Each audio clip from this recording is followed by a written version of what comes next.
درود و احترام خدمت بینندگان و شنوندگان پارسه. امروز هم در خدمت شما هستیم با یک برنامه جدید که از شاهزاده رضا پهلوی که برای ملت ایران و حتی ایرانیان خارج از کشور در سطح جهان صحبت کرده و از برانداختن رژیم سفاک خامنه ای صحبت میکنه و نوید بخش هست برای مردم ایران که بدانند به زودی ما در ایران شاهد تغییر رژیم خواهیم بود و امیدواریم که مردم ایران با هوش و مصمم در ادامه کارشون رو انجام بدن. شاهزاده در گفتگویی که با یک خبرنگار اسرائیلی با وی مصاحبه کرده و بسیار نظرهای سازنده‌ای در رابطه با آینده ایران و نقش مردم در جهت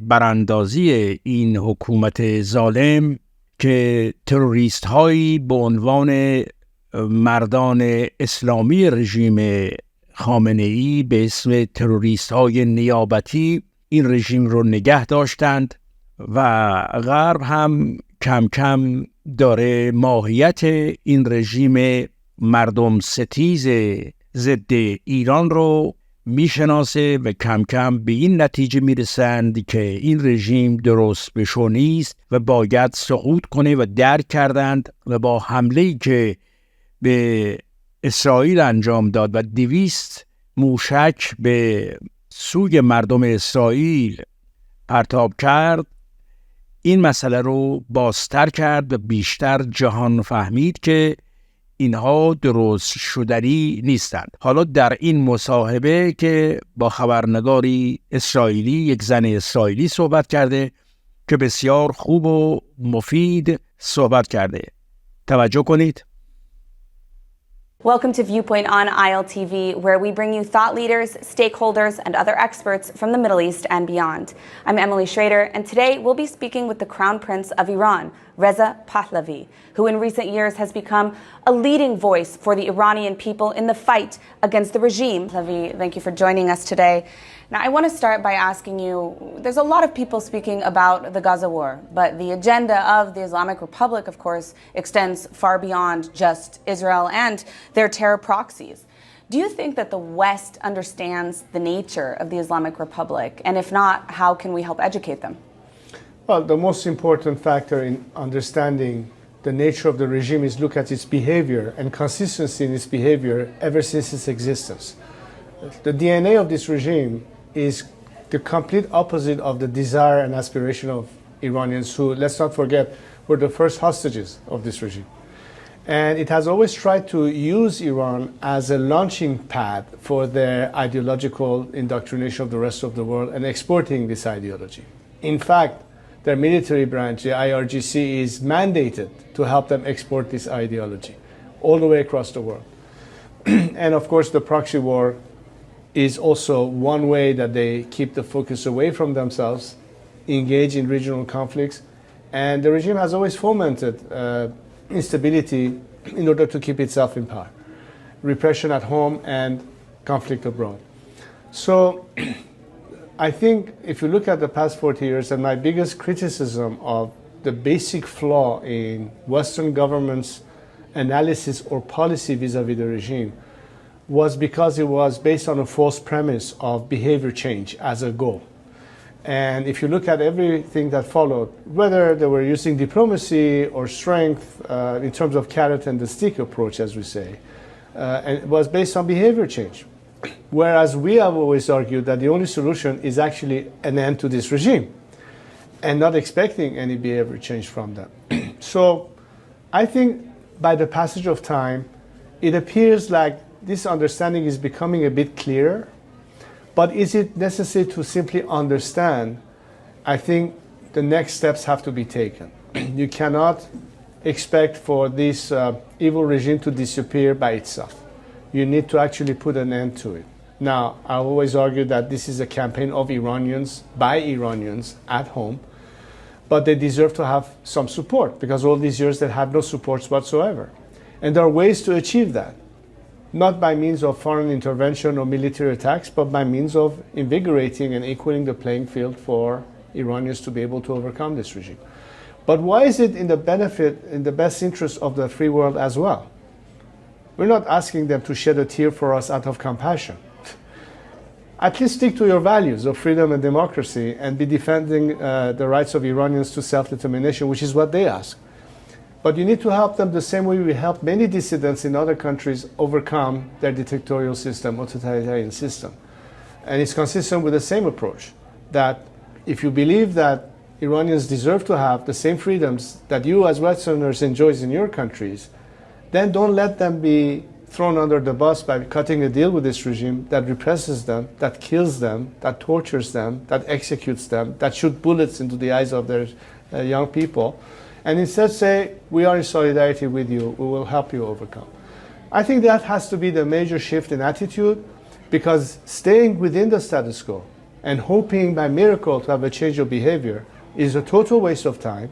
And as we're getting more critically close to the red line of nuclear threat, and we don't explore an opportunity of having change before resorting to more dire measures, that would be such a historically criminal thing to do. And Iranians are saying to the whole world, we are on your side, why don't you come and help us? Now, you've spoken quite a bit about maximum pressure on the regime and maximum support for the Iranian people, as you alluded to in the previous question. I'm wondering what that actually looks like in terms of policy. What can the West actually do to have policies that will support the people and promote regime change? The most important thing, considering not the desired outcome, as we've seen either in Afghanistan or Iraq, is to understand that change in Iran is not going to be tantamount to another failed state. Because the Iranian people are ready for that change, and have demonstrated their capability if given the chance. That's the whole premise of our argument, that Iranians are ready for change. That if we have a scenario whereby we can guarantee the maximum defections of elements stuck with the regime that don't believe in this regime any longer, and they want to be part of the solution, that's the best way to guarantee a smooth transition without having, at the end of the day, post-regime, a situation of anarchy and disorder. So it's a controlled implosion with an actual game plan, with a transfer of authority and transitional governance, which is part of my campaign and what I'm trying to explain. So we can get to a point that Iranians can finally say, now it's up to us to decide for ourselves. We have a mechanism, we have a process, and we have, beyond the obvious liberty, freedom, democracy, and what have you, but a roadmap to recovery, that the country has the opportunity to now bring in foreign investment, address the issue of employment, job creation, everything that economically makes sense to the average person on the streets, because the rest is all motherhood and apple pie. But how do you actually translate it to something that is beneficial, not only for Iranians, but for those who will benefit from it? So it's a win-win scenario. That makes much more sense than hoping that this regime, with its corrupt mafia in charge, continuing its proxy wars, is going to offer any better solution than it had in the past 40 years.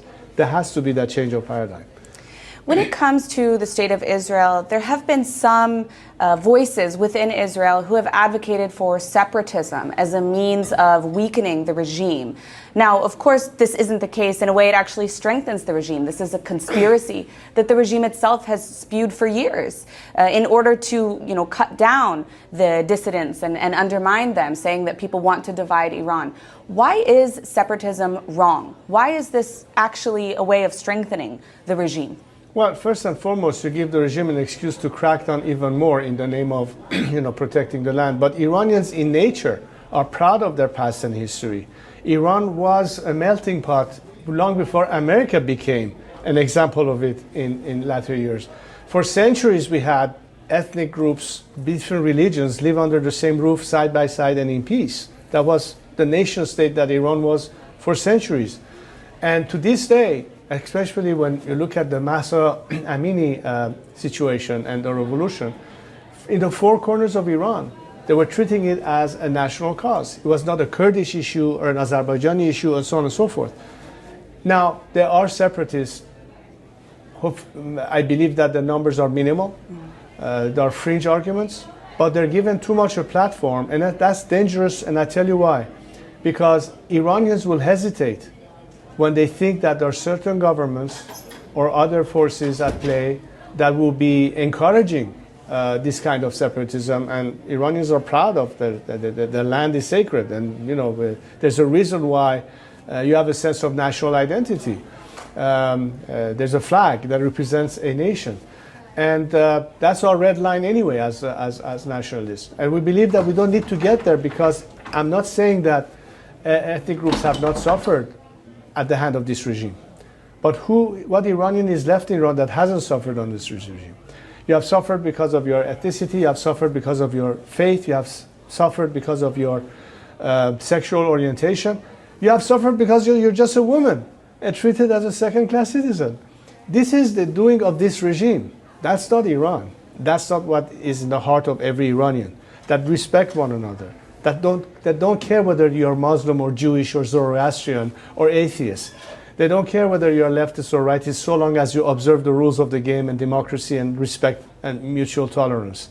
This is part of our, I think, to some extent, culture that was completely devastated by this regime. So I think the guarantee in terms of having equality and end to any kind of discrimination rides solely on what we think is this formula, which is a secular democratic system replacing this autocratic religious dictatorship.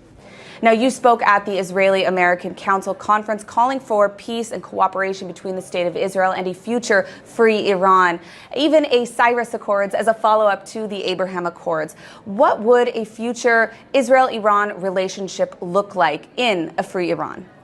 A true strategic partnership in the best interest of not just the two countries, but our entire region. Look at the challenges that we face. Not just the region, the whole world does. Climate change, economic issues, water shortages, which is a major issue now as far as Iran is concerned. And in fact, part of the reason I traveled to Israel was to talk to Israeli experts that are the best in the world in terms of water management and understanding the challenges and recommendation as to how to deal with it from every aspect, and many other things, technology, industry, innovation, and what have you.